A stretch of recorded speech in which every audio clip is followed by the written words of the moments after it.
말씀은 골로새서 3장 20절입니다. 자녀들아 모든 일에 부모에게 순종하라. 이는 주 안에서 기쁘게 하는 것이니라. 아멘. 가정의 달에 여러분들의 모든 가정이 또 행복하고 새롭게 세워지고 또 회복되는 그런 역사가 있기를 기대하시길 바랍니다. 우리의 행복을 찾지만서도 행복을 어디에서 찾겠습니까? 외국 나가서 찾겠어요? 사회에 나가서 찾겠어요? 행복의 기본 보금자리는 가정입니다. 가정에서 진정한 인생의 행복을 찾지 못하는 사람은 그것을 찾기 위해서 가정 밖으로 나가는데 거기서부터 방황이 시작되는 거예요. 가정 밖에서 행복을 찾고자 할 때는 끝없는 욕심에 빠지기 때문에 그렇습니다. 정말 행복을 찾기를 원하면은 가장 기본적인 내가 태어난 곳, 내가 자라난 곳, 내가 사랑을 받는 가정 안에서 행복을 찾는 여러분들 가정이 되시기를 축복합니다. 부부가 서로 사랑하고 그러면 그 사랑하는 부모를 통해서 자녀들은 행복을 느끼는 겁니다. 반대로 가정 밖에서 아무리 재밌고 좋은 곳 행복을 찾고자 해도 집에 들어와서 자기 부모가 행복하지 않고 화목하지 않는 그 가정에서는 행복을 찾을 수가 없는 것이죠. 그런데 오늘날 많은 가정들이 그와는 거리가 먼 곳으로 가고 있습니다. 많은 가정들이 깨어지고 무너지고 파산되고 있죠.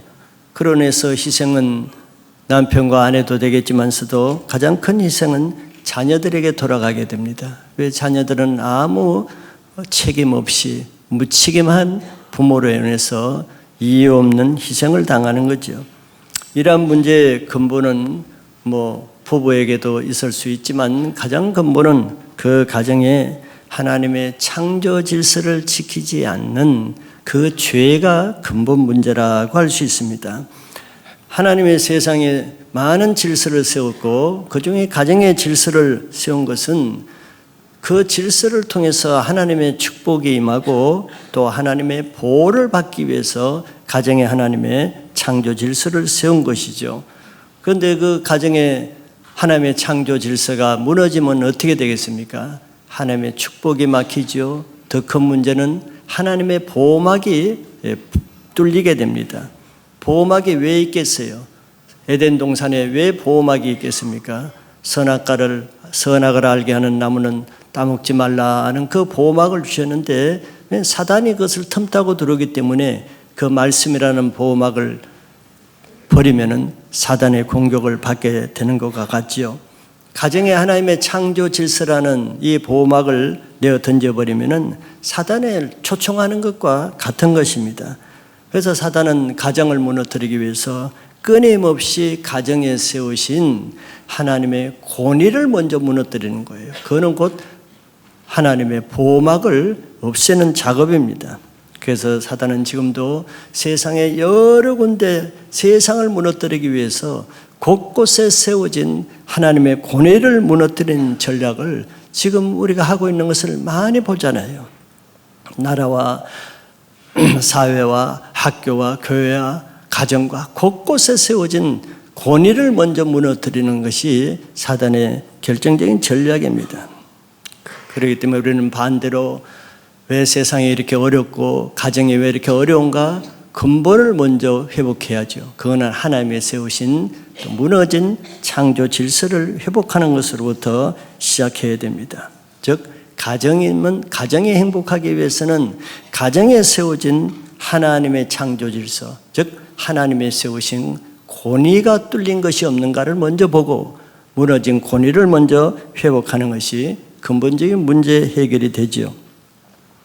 하나님은 국가는 국가대로, 또 사회는 사회대로, 또 하나님의 교회는 교회, 가정은 가정, 모든 조직 위에 가장 기본적인 무엇을 세웠습니까?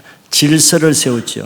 근데 그 질서를 유지하게 하는 것이 바로 권위입니다. 모든 것에 하나님의 권위자를 세워서 그 질서를 지키게 했는데 권위에 요구되는 유일한 한 가지는 순종입니다. 순종을 통해서 하나님의 통치가 이루어지고 하나님의 통치가 이루어져야 하나님의 의와 평강과 기쁨이 있는 행복한 삶을 살 수 있게 하는 것이 하나님의 목적이에요. 하나님 먼저 국가를 만드실 때 국가가 그냥 유지되지 않죠. 국가는 질서가 있어야 되는데 그래서 국가에 권위자를 세웁니다. 그리고 권위자를 세우고 그게 요구하는 것은 그 권위의 백성들이 복종할 것을 요구하는 것이 하나님의 창조 원리고 국가에 세우신 질서입니다. 그래야 그 나라가 하나님의 평화와 안정과 또 평강이 유지되기 때문이죠. 로마서 13장 1절과 2절에 각 사람은 위에 있는 권세들에게 복종하라. 권세는 하나님으로부터 나지 않음이 없나니 모든 권세는 다 하나님께서 정하신 것이라. 여기는 모든 권세예요.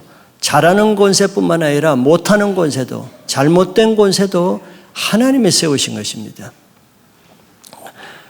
그래서 2절에 그러므로 권세를 거스리는 자는 하나님의 명을 거스림이니 거스리는 자들은 심판을 자초하리라. 어떤 권세든지 그 권세를 거스리는 것은 그 권세자를 거스리기 이전에 그 권세를 세우신 하나님의 명령을 거스리는 것이기 때문에 그 사람에게는 자기 자신이 심판을 자초하는 것이 된다는 것을 알라는 것이죠. 그래서 하나님은 국가를 유지하기 위해서도 국가의 권위자를 세우고 또 사회를 유지하기 위해서도 사회 또 구체적으로 직장, 기관, 조직에도 하나님의 권세자를 세우지요. 즉 오너를 세우고 CEO를 세우고 자기 상관을 세웁니다. 그게 요구되는 것도 순종이 요구되는 거예요. 내 마음에 맞지 않는 상사, 나의 생각과 틀리는 상사, 내 기준과 다른 상관이라 할지라도 일단 세워진 권세에는 순종이 요구됩니다. 그래야 그 조직이 유지가 되겠죠. 그렇지 않으면 늘 반란과 반역과 대항과 거역과 거스름과 불순종이 되죠. 그는 하나님부터 나온 게 아니고 사단으로부터 나오기 때문에 그런 자는 그 죄로 인해서 자기 자신이 사단에 속하게 되는 거예요. 골로새서 3장 22절에 종들아 모든 일에 육신의 상전들에게 순종하되 사람을 기쁘게 하는 자와 같이 눈가림만 하지 말고 오직 주를 두려워하여 성실한 마음으로 하라. 종들은 주인이 있지요. 자기 위에 주인이 나쁜 주인이든 좀 악한 주인이든 그걸 말하지 않아요. 일단 위에 세워진 상전들에게는 순종하라는 것이 하나님의 뜻입니다. 또한 교회도 마찬가지죠. 하나님의 교회도 하나님의 영적 권위자를 세우시고 그 교회를 질서 있게 또 평화와 안정과 기쁨으로 유지하게 하셨습니다. 히브리서 13장 17절에도 너희를 인도하는 자들에게 순종하고 복종하라. 그들은 너희 영혼을 위하여 경성하기를 자신들이 청산할 자인 것 같이 하느니라. 그들로 하여금 즐거움으로 이것을 하게 하고 근심으로 하게 하지 말라. 그렇지 않으면 너희에게 유익이 없느니라. 즉 세워진 교회도 세워진 권위자에게 자기를 위해서 복종하고 순종하라고 말씀해요. 그들은 너희 영혼을 경성하기를 자신들이 청산할 자인 것이 하느니라 그랬어요. 그래서 교회에 세워진 권위자들에게는 자기의 유익을 원한다 그러면은 그들로 하여금 즐거움으로 하게 해야 돼. 기쁨이 되라는 거예요. 즐거움이 되라는 거예요. 반대로 영적 권위자의 근심이 되게 하거나 성령의 근심이 되면은 그 자체가 자기에게 유익이 없어요. 자기 자신의 심판을 자체하기 때문에.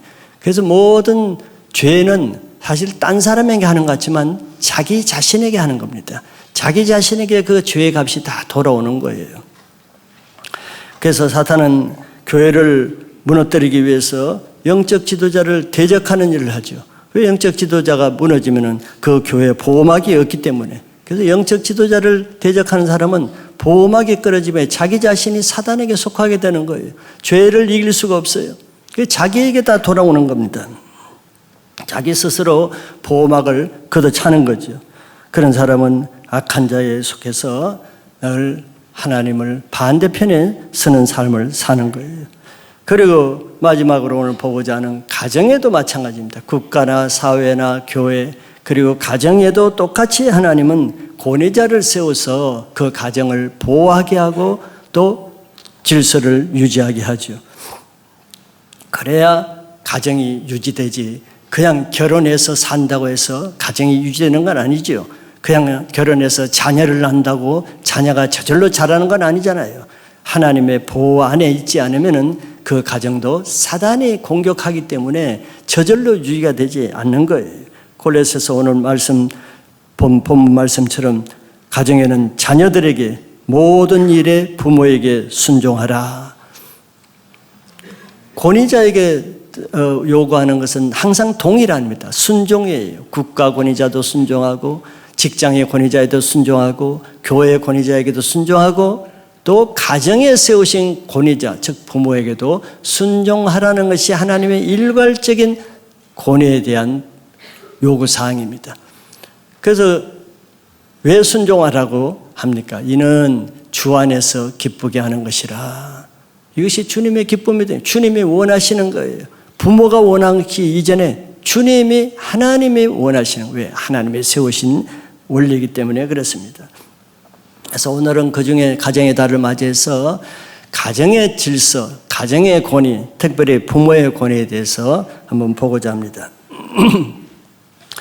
첫째, 부모의 권위는 하나님은 가정에 두 권위자를 세우셨어요. 두 권위를 세우십니다. 질서를 위해서. 하나는 가정이 유지되기 위해서는 부부가 가정을 이루는데 부부 간에 두 사람이지만 가정의 권위자를 세우고 질서를 유지하게 하셨고, 또 하나는 그 부부 사이에 태어나는 자녀와 부모 사이에 권위자를 세워서 그 질서를 유지하게 하셨습니다. 먼저 남편과 아내 두 사람이지만서도 두 사람이라도 질서가 없으면요 무질서하게 돼, 혼란하게 되고 풍지박산이 되는 거예요. 소위 콩가루 집안이 됩니다. 쌍둥이라도 질서가 없어 봐요. 엉망진창이 되죠. 5분 차이라도 질서를 딱 줘야 형과 동생, 이런 질서가 있으니까 그 관계가 유지되지, 그렇지 않으면은 그 질서를 무너뜨리면은 그런 사단이 홀잡하게 하기 때문에 그 죄에 빠지는 겁니다. 남편과 아내 사이도 마찬가지죠. 그래서 남편과 아내 사이도 하나님이 정하신 권위는 남편이 아내의 머리가 되는 질서를 세우셨습니다. 그래서 부부간에 질서를 세움으로 가정이 안정되고 하나님의 통치가 이루어져서 하나님의 보호를 받게 하는 거예요. 질서가 무너지면, 두 사람이라도 질서가 무너지면 사단이 죄를 타고 틈탑니다. 질서가 없는 부부관계 보세요. 죄에 다 빠집니다. 에베소 5장 22절 23절에 아내들이여 자기 남편에게 복종하기를 주께 하듯 하라. 이는 남편이 아내의 머리됨이 그리스도께서 교회의 머리됨과 같음이니 그가 바로 몸의 구주시니라. 질서지요. 하나님이 세우신 질서에는 항상 복종과 순종이 요구됩니다. 그렇게 할 때 남편과 아내가 서로 보호를 받는 거예요. 무슨 보호? 사단의 공격. 사단의 공격은 죄의 공격입니다. 죄를 짓게 되는 거예요. 죄는 뭡니까? 하나님 말씀과 반대로 살게 하는 거예요. 그런 부부 사이의 질서가 이루어지지 않으면 거기에서 희생은 첫째 부부가 당하겠지만 둘째 그 여파는 자녀에게로 넘어가는 겁니다. 우리 중동부 다톡이라는 학부모 대화방에서 학생들이 가장 괴로워하는 것, 불행하게 하는 것, 고민되는 것, 첫째 1순위가 뭘로 나온 줄 압니까? 부부간에 자기 부모가 싸우는 것, 그것이 자기를 가장 불안하게 하고 괴롭게 한다는, 그걸 교사들이 준비해서 보여줬어요. 모르는 부모들 많지요. 설마 하지만 자녀들도 알 걸 다 알아요. 가정이 자기의 보호처가 되고 안정된 가정이 되기를 원하는데 부모가 맨날 싸우고 하나 되지 못하고 부모가 서로 질서가 없으니까 불안한 거예요. 자기 존재는 어떻게 될지, 자기의 공중에 뜨고 가장 불안한 것이 그게 1순위입니다. 그래서 하나님은 먼저 자녀이기 전에, 자녀가 되기 전에 부부가 먼저 질서 가운데서 자녀가 안정된 자녀를 세우기 위해서는 부부가 먼저 질서 가운데 부부가 먼저 안정된 모습을 보여줘야 되는 거예요. 그게 질서입니다. 부부간에 질서가 없으면 자녀가 얼마나 혼란하겠어요.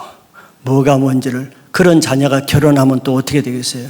그런 부부관계가 되겠죠. 혼란된 부부가 되겠죠. 계속 답습을 하게 되는 거예요. 그리고 하나님은 두 번째로는, 가정의 두 번째 권위는 부모와 자녀 간에 세워진 권위입니다. 하나님은 그 부모에게 자녀에 대한 권위자를 세웠죠. 자녀에게 가장 첫째 권위는 부모입니다. 왜? 부모를 통해서 그 아이는 하나님의 권위를 알아가게 하셨기 때문에 하나님의 권위를 부모를 통해서 배우게 하는 거예요. 그러면서 동시에 하나님은 그 부모에게 권리를 주는데 첫째는 축복권이에요. 그래서 이삭이 자기 아들 야곱에게 축복을 주고 야곱이 12아들에게 축복을 주죠. 아버지에게 준 권리입니다. 권세예요. 축복을 주고 두 번째는 양육, 다른 말로 교육과 양육권을 주는 거예요. 그래서 자녀가 그 부모에게 순종할 때 이 두 가지 축복과 양육을 받을 수 있는 보호를 받는 거예요. 에베소 6장 1절에서 3절에 자녀들아 주 안에서 너희 부모에게 순종하라. 이것이 옳으니라. 왜 옳다 그래요? 이게 하나님의 법이기 때문에 옳다는 거예요. 2절에 내 아버지와 어머니를 공경하라. 이것은 약속이 있는 첫 계명이니, 약속이 있다는 거죠. 즉 축복의 약속이 있는 첫 계명이라는 거죠.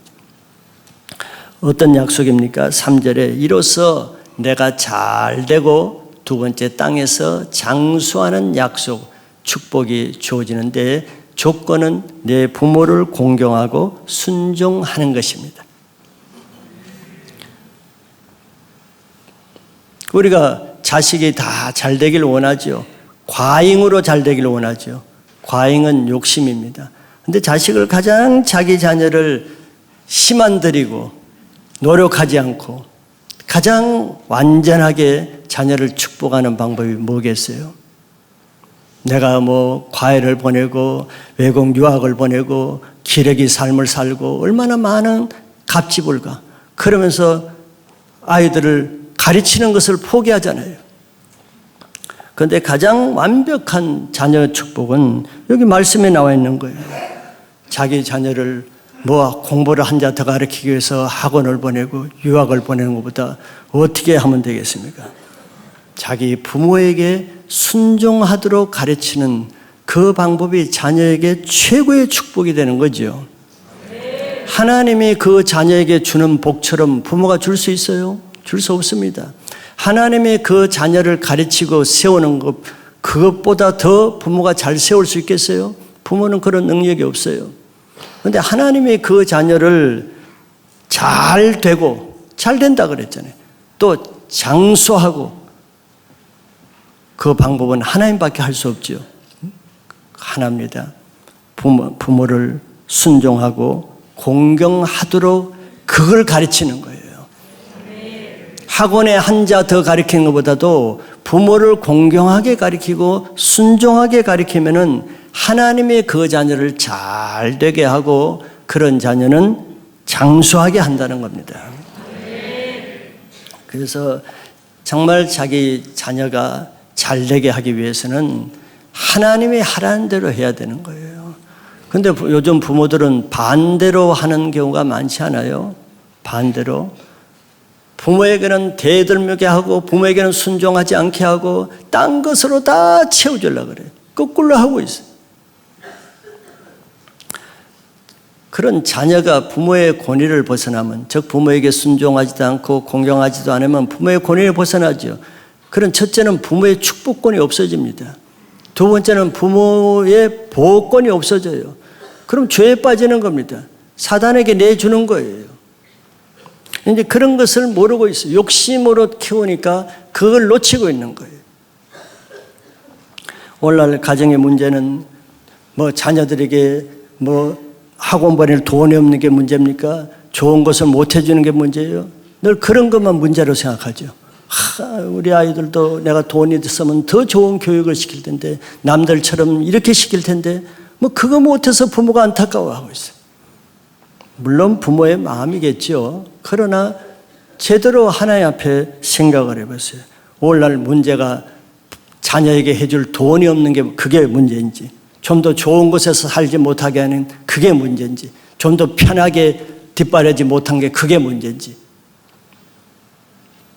우리 시대는 뒷바라지 받지 못하고 사는 그런 시대였습니다.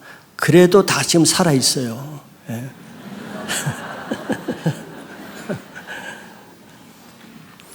저는 학교 다닐 때 공부하라는 소리를 못 들었어요. 학교 갔다 오자마자 일하러 가야 돼요. 공부하면 야단 맞습니다. 저 왜 일하나? 갔다 오자마자 가방 던져놓고 소모기로 가야 되죠. 소모기로 갔다 올 때 소프라 한 망태기를 또 지고 와야 돼요. 또 겨울 방학이면 놀아요? 공부해요? 가면 나무하러 다니죠. 하루 종일 나무하러 가고. 공부하면 야단 납니다. 저녁에 좀 일어나서 공부하죠. 기름 딸른다고 공부 못하게 해요. 이렇게 자랐어요, 우리는. 그래도 내가 살아있어요, 이렇게. 오늘날 가정의 문제는 그런 문제가 아닙니다. 하나님이 그런 거 없다고 그 아이들을 못 키우겠어요? 오늘날 가정의 문제는 하나님이 세우신 하나님의 권위가 상실되는 것이 가장 근본적인 문제예요. 많은 가정에서 아내에 대한 남편의 권위가 상실되고 있죠. 거꾸로 가고 있죠. 아내에 대한 남편의 권위가 상실되잖아요. 그럼 그 부부가 어떻게 되겠어요? 또 자녀에 대한 아버지의 권위가 상실되죠. 그런 그 부모와 자녀 관계가 어떻게 되겠어요?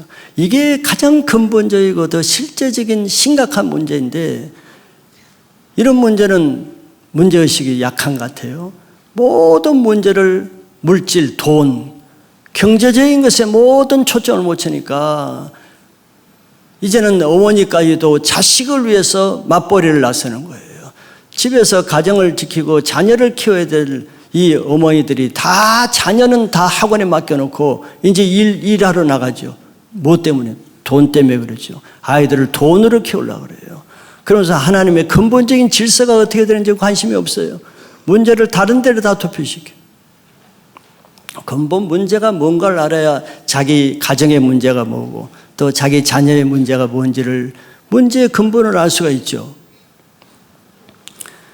이 시대는 그렇지 않아도 이런 것을 이용해서 얼마나 악한 법과 또 악한 문화를 통해서 가정을 파괴하는 일을 끊임없이 하잖아요. 미디어와 인터넷과 온 세상 문화가 하나님이 지으신 가정의 질서, 가정의 문화, 권위를 다 무너뜨리는 쪽으로 가고 있는 걸 여러분들 아실 거예요.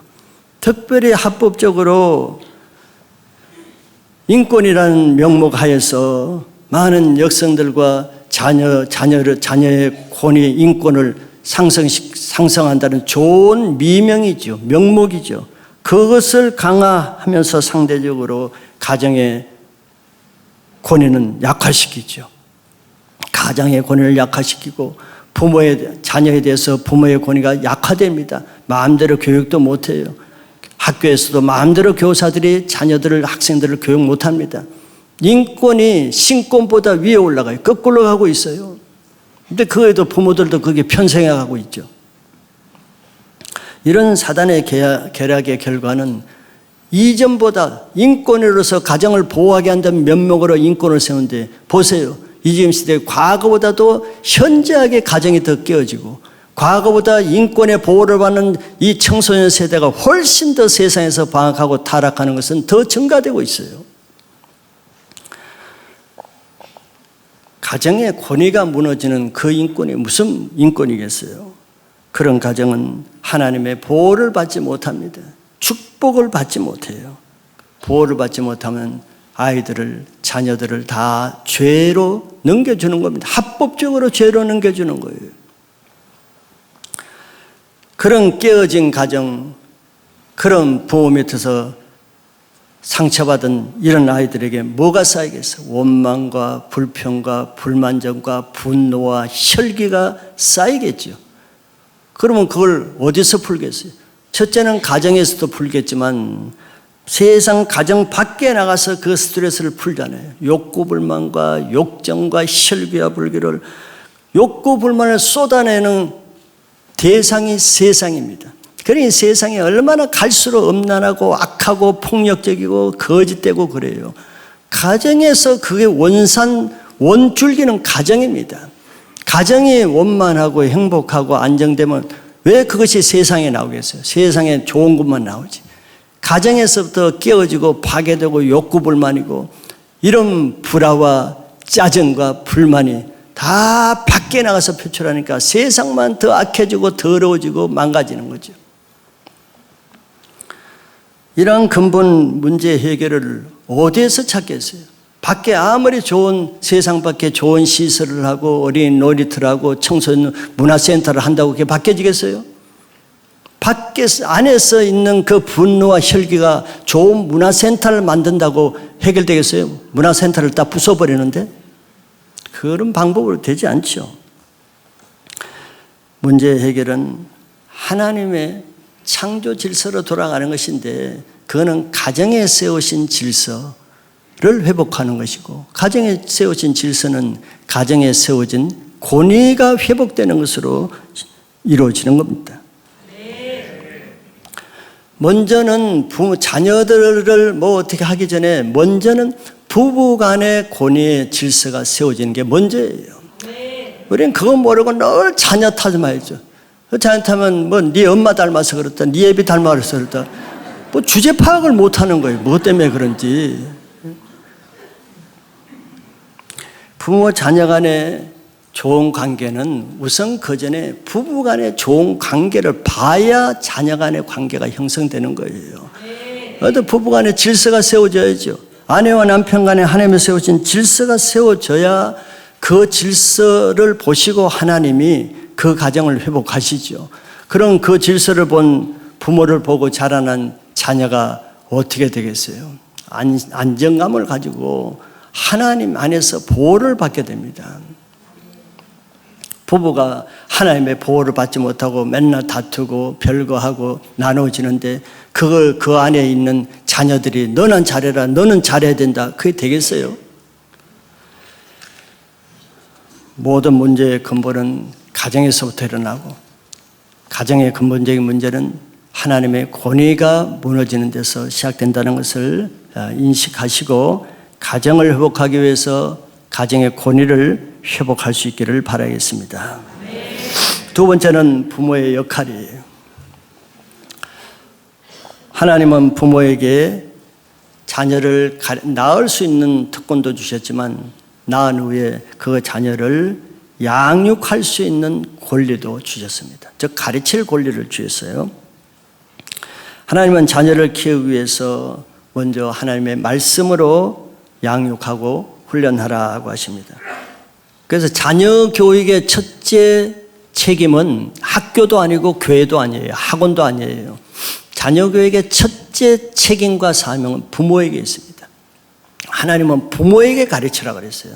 교사에게 가르치라는 게 아니에요. 신명기 6장 7절에 내 자녀에게 그랬죠. 내 학생에게 아니에요. 내 교인에게가 아닙니다. 내 자녀에게 부지런히 가르치며 집에 앉았을 때든지 길을 갈 때든지 누워 있을 때든지 일어날 때든지 이 말씀을 강론할 것이라. 하루 종일 자녀를 누가 가르치라고 했어요? 하루 종일 그 부모가 그 부지런히 가르치며 말씀을 강론하라 그랬어요. 그래서 교회와 학교는 부모 교육을 도와주는 보조기관이에요. 즉 교회는 어떻게 부모가 아이들을 가르쳐야 되는지 그 하나님의 원리를 가르쳐주는 것이고, 또 학교는 부모가 다 커버할 수 없는 그 전문적인 교육을 학교가 도와주고 보완해 주는 것이지, 오늘날 많은 부모들은 우리 아이 이제 좋은 교회 보내놨으니까, 주일학교 보내놨으니까 안심이다, 나는 이제 내 일만 해야지. 또 우리 아이 또 좋은 학교 카라 학교 보내놨으니까 이제 뭐 다 선생님들 알아해 주지. 나는 행복하다. 그거 아니지요. 부모가 책임입니다. 부모가 첫째 책임을 가져야 되는 거예요. 교육의 주체는 부모지 교육기관이 아니에요. 자, 부모가 이렇게 자녀들을 늘 앉았을 때든지 일어날 때든지 늘 가르치는 것이 쉽지는 않죠. 왜 뭐 가르칠 마음은 있지만 가르침 받아야 될 거 아니에요. 가르침 받지 않으면 안 되잖아요. 그래서 하나님은 자녀들에게 먼저 뭘 말합니까? 내 부모를 공경하고 내 부모에게 순종하라고 한 이유가 뭐겠어요? 바로 부모가 자녀 교육을 하기 위해서 전제 조건이 뭡니까? 그 자녀가 부모의 말에 순종하는 것이 전제가 되어야 되잖아요. 아무리 가르치려 해도 뭐 안 듣겠다면 그거 어떻게 되겠어요? 그래서 성경이 자녀에게 부모에게 순종하라고 하는 거예요. 왜? 그래야 부모가 자녀를 가르치고 말씀을 강론할 수 있기 때문에 그러죠. 그런데 요즘 시대는 과거에 비해서 더 못한 것 같아요. 요즘은 부모의 권위가 무너질 대로 무너진 것 같아요. 다 그런 건 아니라도 자녀들이 부모의 말을 잘 듣지 않는 자녀들이 많습니다. 부모가 말을 하면은 잔소리로 듣죠. 잔소리를 아무데나 적용하는 거예요. 이론에서 가정의 성경 말씀대로 제대로 부모 교육, 자녀 교육이 이루어지지 않고 있고 그로 인해서 가정의 문제가 자녀 문제가 불거지는 거예요. 부모로부터 가르침 받지 못하는 세대는 불행한 세대입니다. 즉 가정에서 부모로부터 소위 가정교육이라고 하죠. 가정교육을 받지 못하는 그 자녀는 불행한 세대예요. 왜? 하나님은 부모를 통해서 그 아이들에게 교육권을 맡겼거든요. 양육권을 맡긴 거예요. 그런데 요즘 아이들은 가정에서 뭐 교육하는 거 별로 없죠. 가정에 있을 시간도 별로 없어. 학교 갔다 오면 다 학원 가버리고 또 뭐 태권도장 가버리고 뭐 방학 때는 또 나름대로 학원에 더 전념하고 전부 다 교육을 딴 데 맡겨. 부모와 관계성이 없어져. 부모로부터 진짜 인격적이고 영적인 교육을 받아야 되는데 세상 교육만 잔뜩 받잖아요. 학원에서 뭐 하나의 말씀 가르쳐요? 아니잖아요. 다 세상 교육을 받아요. 그럼 그 자녀가 하나님의 자녀가 되겠어요? 세상 자녀가 되겠어요? 하나님의 말씀으로 키워주겠어요? 세상 이론과 교육으로 키워주겠어요? 그러면서 집에 와서는 아무 뭐 대화도 없어요. 가르침 받는 게 없어요. 그리고 그 자녀들은 요즘 부모로부터 교육은 받지 않으려면서 그들이 어디에서 무슨 교육을 받겠어요? 유튜브나 미디어나 인터넷 나오는 그런 말은 또 절대 잔소리를 듣지 않아요. 다른 아버지가 하는 말은 잔소리를 듣지 않아요. 자기 아버지 말만 잔소리를 들어요. 그 유튜브나 인터넷에서 말하는 그 말 같지 않는 그런 말은 또 적극적으로 순종해. 공경하고 순종해 거기서. 그럼 누구 제자가 되겠어요? 부모의 권위가 없기 때문에 아이들이 부모의 권위는 순종 안 하고 미디어나 인터넷이나 딴 사람, 딴 것의 권위에 순종해. 딴 것이란 게 뭐예요? 세상 권위에 순종하는 거잖아요. 세상 권위는 어디서 나온 거예요? 사탄으로부터 나온 거예요. 그래야 아이들이 커가면서 지식은 많은데 많은 지식을 인터넷에 흡수하는데 그 자녀가 누구 자녀가 돼? 사탄에게 속한 악한 자녀가 되는 거예요. 그 세상에는 적극적으로 순복하면 세상 말은 적극적으로 믿고 따르면서도 집에서 자기 부모가 하는 말은 듣지 않죠. 그 누구 자녀예요? 하나님의 자녀입니까? 세상 자녀입니까? 뭐 저는 예수를 늦게 믿어서 유교적인 교육 과정에서 유교적인 교육을 받았습니다. 근데 어릴 때부터는 다 우리 할아버지나 가족으로부터 천자문 배우고 뭐 가정교육을 다 그렇게 받았어요. 그러면서 저희 아버지는 가끔씩 저에게 하는 말은 남아있는 말이 뭐냐면은 절대 순종을 강조하면서 무슨 비유를 하시냐면은 부모가 죽으라고 하면은 죽는 신용이라도 해야 된다. 그 말을 자주 했어요. 그 죽으라면 그냥 죽으면 안 되잖아요. 그러나 죽는 신용을 한다는 것은 부모의 말에 그렇게 적극적으로 순종하는 자세를 가지란 말이죠. 저는 유교적인 가정에서 그런 교육을 받았지만서도 부모가 아무리 마음에 안 들고 맞지 않아도 저의 마음 깊이는 부모에게는 순종해야 된다는 기본이 어릴 때부터 꽉 박혀 있었어요. 그런데 요즘 아이들은 그렇지 않죠. 부모에게 순종은 그냥 되지 않잖아요. 첫째, 성경에 말한 대로 부모를 공경해야 순종이 되는 거지, 부모를 공경은 하지 않으면서 순종하려면 그 순종이 안 되는 거예요. 잠언서 6장 20절에 내 아들아 내 아비의 명령을 지키며 내 어미의 법을 떠나지 말고. 성경은 하나님은 자기 아버지의 명령 지키고 자기 어머니의 법을 떠나지 말라는 것이 자녀에게 하는 말씀이에요. 건강한 자녀를 위해서라도 가정에 부모의 권위, 부모의 말이 자녀에게 먹혀 들어가는 시행이 되는 그런 부모가 되어야 자기 자녀가 잘 됩니다. 자기의 부모의 권위를 무시하는 것은 뭐겠어요, 그것이? 그걸로 끝나는 게 아니에요. 내가 못나서 그렇지. 그게 아니라 하나님이 세우신 권위를 무시하는 거기 때문에 그 자녀는 하나님의 권위를 무시하는 게 돼요. 그러면 거기에서 끝나겠어요? 여러분도 교회에서도 자세히 보세요. 꼭 교회에서 교회 권위를 대적하고 늘 목회자 권위를 대적하고 다 이유가 있습니다. 가정에서 부모의 권위를 거역하는 사람은 그게 끝나지 않는 거예요. 세상에 나와서는 세상의 권위를 거역하고 늘 권위자와 어렵고, 교회에 와서는 늘 권위자와 어렵고 권위를 대적하고, 학교에 가서는 선생님의 권위를 대적하고, 어디에 가서도 늘 권위자와 부딪힙니다. 거기서 끝나는 게, 왜? 권위의 기본이 가정의 부모거든요. 부모는 하나님의 권위를 대신하는 거예요. 그럼 모든 권위는 다 하나님부터 나지 않음이 없다 그랬잖아요. 교회나 학교나 회사나 나라나 모든 권위는 같은 거예요. 그런데 그 사람이 자기 기본적인 가정에서부터 그런 권위를 못 배우니까 어딜 가든지 권위에 부딪히는 거죠.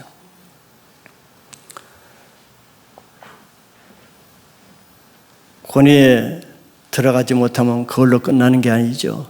첫째는 그 권위자로부터 오는 혜택, 축복을 못 받아요. 두 번째는 그 권위 안에서 보호받는 보호를 받지 못합니다. 그 초라한 인생이 되는 거예요. 결국은 보호막이 없으니까 죄에 빠집니다. 사단에 이용당하는 거예요. 영적 권위가 없는 부모는 그 자녀에 대해서 자기 책임입니다. 자녀가 그렇게 되는 거 부모의 책임이 많아요. 영적 권위 안에 자녀가 들어오지 못하게 한 책임이 있는 거예요. 영적 권위가 없는 부부는 어떻게 돼요? 자기 자녀를 그냥 방치합니다. 책임을 회피하는 거예요. 그냥 방임으로 키워요. 네가 알아서 잘 커라. 권위가 없으니까, 영향력이 없어요. 능력이 없으니까 어떻게 할 줄 몰라요. 그러면은 거기에서 그치겠습니까? 역권위 현상이 일어나요. 그 자녀가 육신적인 자녀를 키워서 자녀가 자녀의 권위를 아비에게, 부모에게 행사합니다.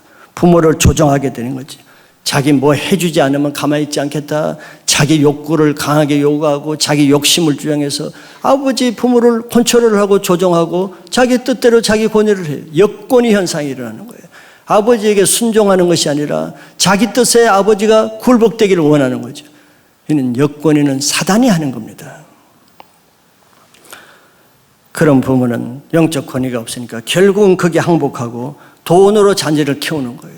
하나님의 말씀으로 키워야 되는데 육적으로, 세상적으로, 물질적으로 교육을 시키니 그 자녀가 세상 자녀가 되고 육적인 자녀가 되고 물질적인 자녀가 되는 거죠.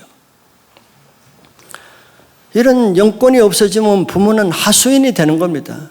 자녀의 하수인이 되기 전에 사단의 하수인이 되는 거예요. 하나님의 종이 되어야 되는데 하나님의 권위를 다 포기해버리니까 사단의 하수인이 되어서 자녀에게 할 일은 자녀의 대리 역할을 하는 대리인이 돼.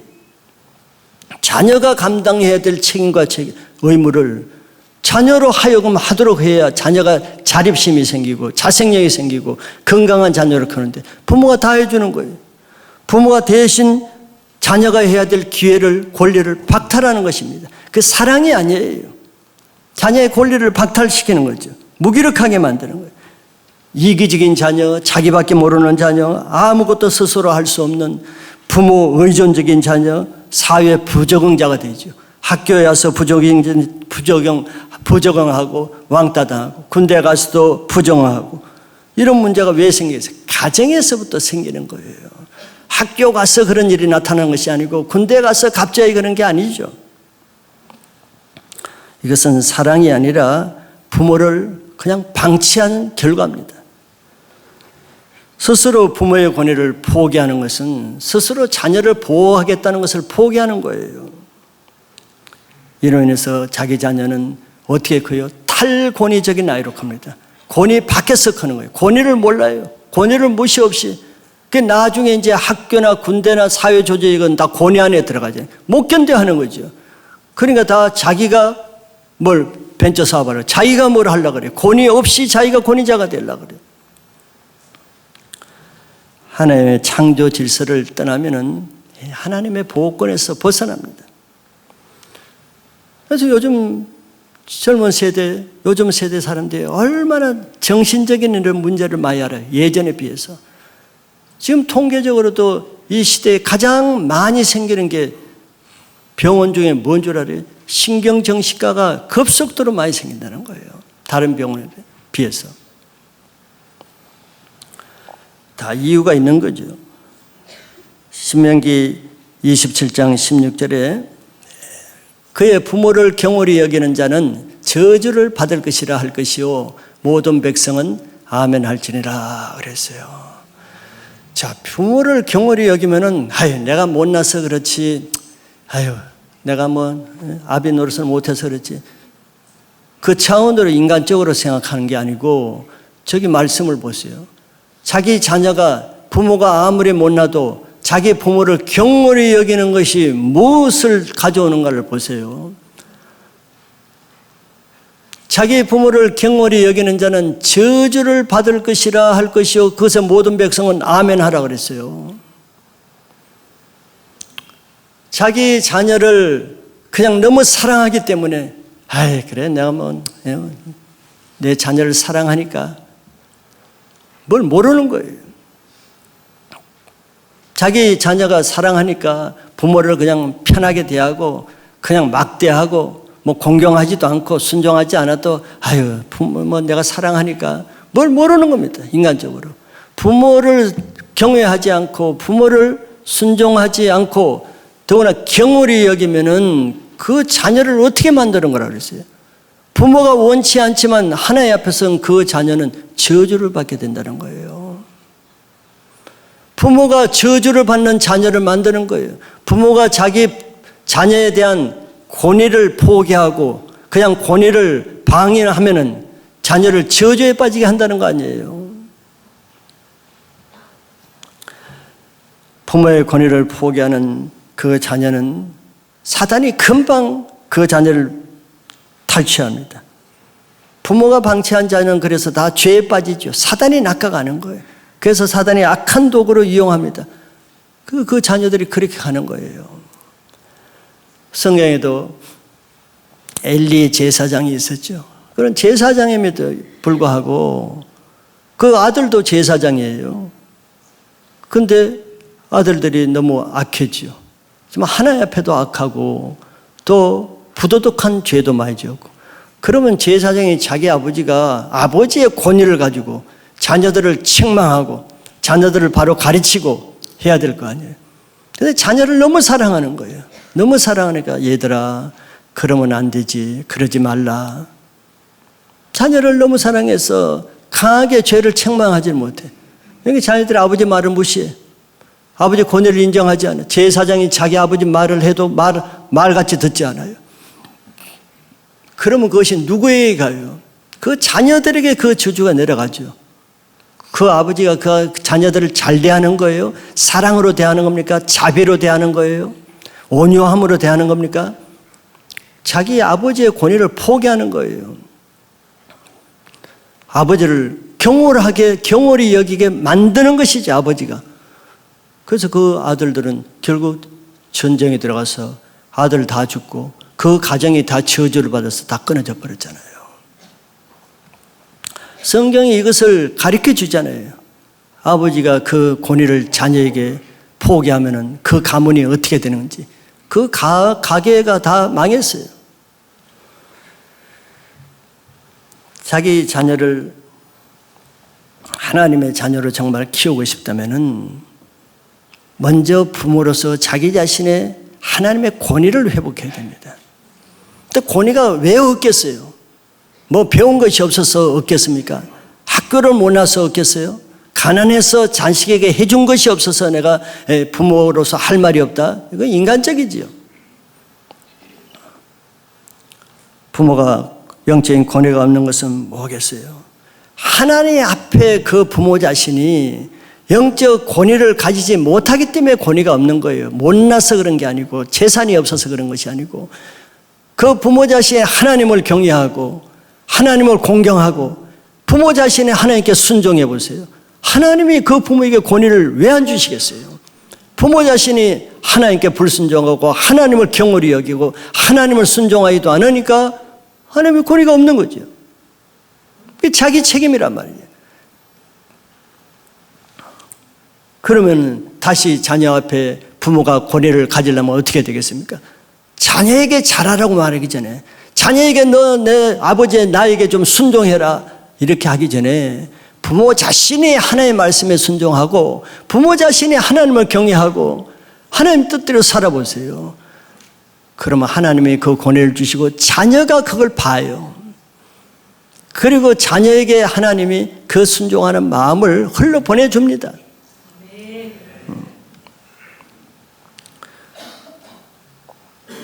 정말 자기 자녀를 다 잘 키우고 싶죠. 그런데 문제는 하나님의 자녀로보다 세상에서 잘 키우고 싶은 것이 문제죠. 그 욕심이 들어가는 게 문제예요.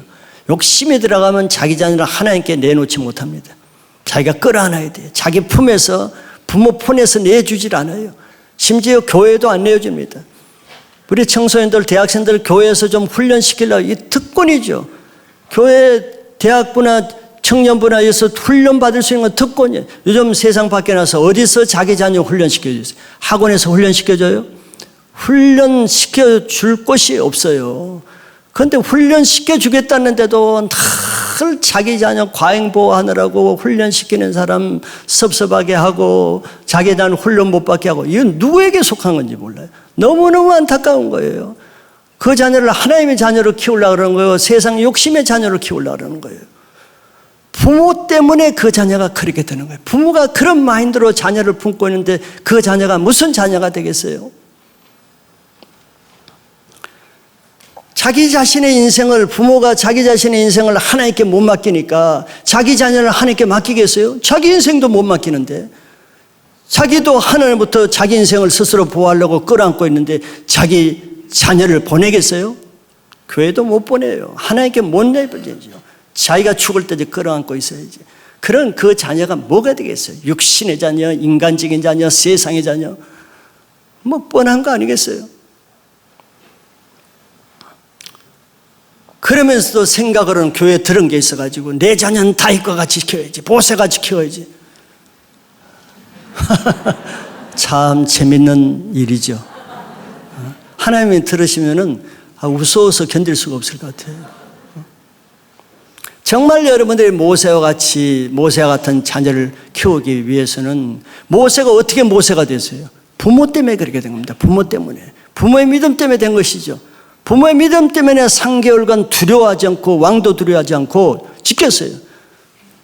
그리고 두 번째는 자기 자녀를 내맡기는 거예요. 그냥 상자 속에 넣어가지고 나일 강물에 떠내 보내야 됩니다. 떠내 보낼 수 있는 믿음이 있는 부모만 모세와 같은 사람을 키울 수가 있어요. 어떻게 뛰어보낼 수 있겠어요? 믿음입니다. 하나님께 맡기는 거예요. 요즘 부모들이 그 갈대상자에 뛰어보내겠어요? 그냥 잠수함에 넣어도 아유 위험해서 안 된다. 혹시 빠질지 모른다 그러죠.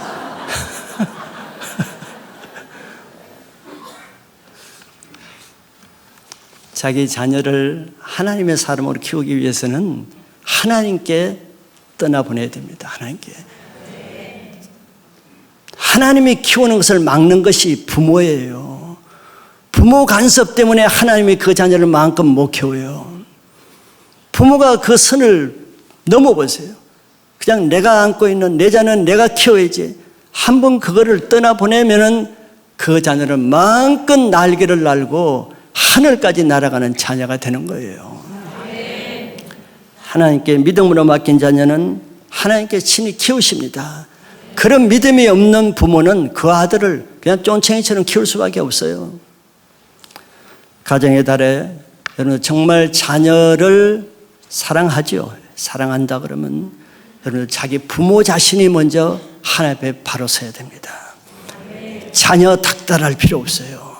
부부가 먼저 부모다운 부모가 되면은 그 자녀는 그것을 보고 하나님 자녀가 되게 돼 있어요. 그런 가정의 달, 가정 회복이 되는 날이 되시기를 축복합니다.